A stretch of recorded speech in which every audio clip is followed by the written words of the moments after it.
सुंदर विषय है कषाय और संभाव। भाई और बहनों, इन दो शब्दों के अंदर हमारे जीवन का निष्कर्ष आ गया। ये नदी के दो तट है, एक तट है कषाय का, दूसरा तट है समता का। एक है शक्ति, दूसरी है प्रतिरोधात्मक शक्ति।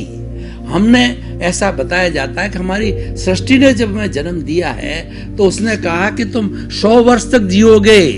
मनुष्य को जो है ये सृष्टि 100 वर्ष तक जीवन दे करके भेजती है और उसके अंदर एक यूनिबिल्ड सिस्टम लगा देती है। आजकल हमारे जितने भी इलेक्ट्रिकल उपकरण आते हैं, इलेक्ट्रॉनिक उपकरण आते हैं, उसके अंदर यूनिबिल्ड सिस्टम लगा हुआ होता है। वह यूनिबिल्ड सिस्टम क्या करता है कि हमारा वोल्टेज जब अप डाउन होता है तो उसको शॉक एब्जॉर्बर का काम करता है। वो शॉक्स को झेल देता है और यानी उस जो हमारे इलेक्ट्रॉनिक उपकरण को, चाहे हमारा प्रेस हो, चाहे हमारा टीवी हो, हमारा कैमरा हो या कोई भी मोबाइल हो, उसको जो है वो नष्ट नहीं होने देती, जलने नहीं देती है। यूनिबिल्ड सिस्टम होता है।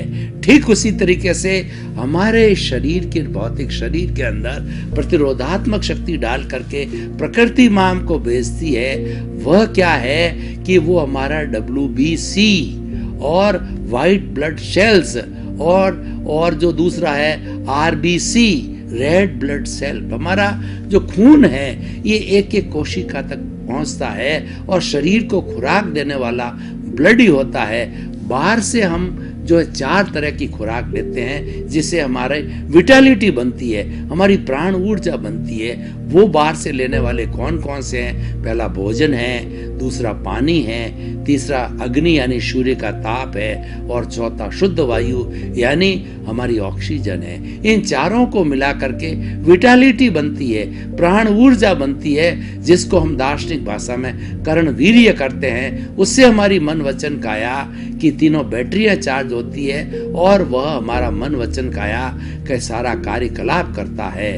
तो अगर ये खत्म हो जाती है तो हम जो है निढाल हो जाते हैं, हम सुस्त हो जाते हैं, हम बीमार पड़ जाते हैं, न तो बोल पाते हैं, न सोच पाते हैं, न हिल पाते हैं, न कुछ पाते। व्यक्ति कोमा की स्थिति में चला जाता है। ये कोमा की स्थिति और पैरालिसिस की जो स्थिति होती है, इसका मतलब इसका कर्णवीर्य कमजोर है, इसकी विटालिटी कम है, इसकी प्रतिरोधात्मक शक्ति है। व्यक्ति बीमार कब पड़ता है कि प्रतिरोधात्मक शक्ति जो है उसकी कम हो जाती है। हमारी व्हाइट ब्लड सेल्स है, ये सोल्जर्स है। बाहर से कोई भी हमारा जर्म्स हमारे भीतर भोजन या पानी के माध्यम से गया, ब्लड के अंदर मिला, तो ये जो है लड़ाकू जो हमारे सोल्जर्स की तरह आकर करके उसको जो है टॉक्सिन्स को जो है, उस जर्म को है, उस वायरस को उस पर झपटते हैं और उसको समाप्त कर देते हैं और हम बीमार नहीं पड़ते हैं। इनकी उम्र बहुत कम होती है। व्हाइट ब्लड सेल्स की उम्र होती है अधिकतम 90 दिन की होती है, ये फिर मरती है और फिर नई पैदा होती है।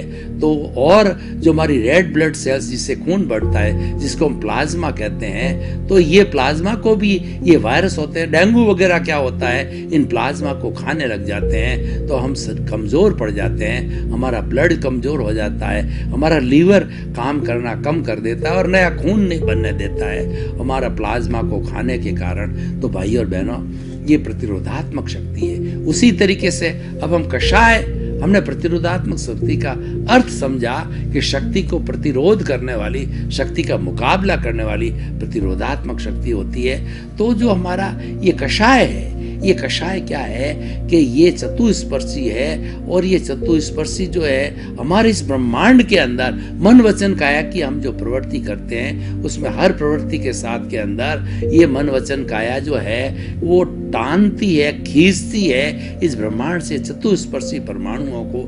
चतुस्पर्शी परमाणु होते हैं विज्ञान की भाषा में मासलेस पार्टिकल होते हैं। होते तो वो पुद्गल है, जड़ है, लेकिन वो मांसलेस होते हैं और वो खींच लिए जाते हैं। वो खींच करके भीतर जो हमारा कार्बन शरीर बैठा है, जिसके कारण ये शरीर मिला है और वही इसका ओरिजिन है, वही हमको 84 लाख जीवा योनि में घुमाने वाला जो हमने खींचा है उसके साथ ऐड हो जाता है और हम परिश्रम करके उसको शुद्ध करना कहते हैं, जिसको निर्जरा बोला जाता है और इसको परिश्रम करने को संवर बोला जाता है। संवर एक परिश्रम है और निर्जरा जो संवर एक साधना है और जो है निर्जरा है उसकी जो है निष्पत्ति है, यानी हर साधना के साथ के अंदर निष्पत्ति निर्जरा के रूप में होती है। तो भाइयों और बहनों, ये कषाय है, ये क्रोध अहंकार माया लोभ है और ये अज्ञान है।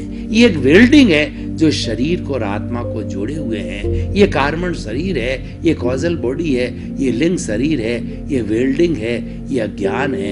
ये सारा कषाय। कषाय का मतलब रंगा हुआ, कोई चीज रंगी हुई होती है तो उसको कषाय शब्द दिया जाता है। यानी ये 8 कर्मों के आवरण है हमारी आत्मा के ऊपर आए हुए हैं भिन्न भिन्न कलर्स के, और ये कलर देता है वह हमारा जो है वो हमारा अवचेतन मन होता है, सबकॉन्शियस माइंड होता है। उसके अंदर कृष्ण नील कापो तेजो पद्म शुक्लेशा 6 तरह के कलर होते हैं और 3 तरह के कलर होते हैं, प्रशस्त चमकते होते हैं। जो हमारी तेजो पद्म शुक्ल लेशा होती है वही भाव बनाती है, और ये जो लेशाएं हैं, जो हमारी तेजो लेशा होती है वो हमें आनंद देती है, और पद्म लेशिया जो कि हल्दी के जैसा कलर होता है चमकता हुआ, और तेजो लेशिया का जो अरुणिमा रंग होता है, उगते हुए सूरज का रंग होता है पिंक कलर का, वो हमें जो ये पद्मलेशिया है, वो तेजोलेशिया और पद्मलेशिया है, वो हमें शांति देती है। वो आनंद और शांति उसके बाद के अंदर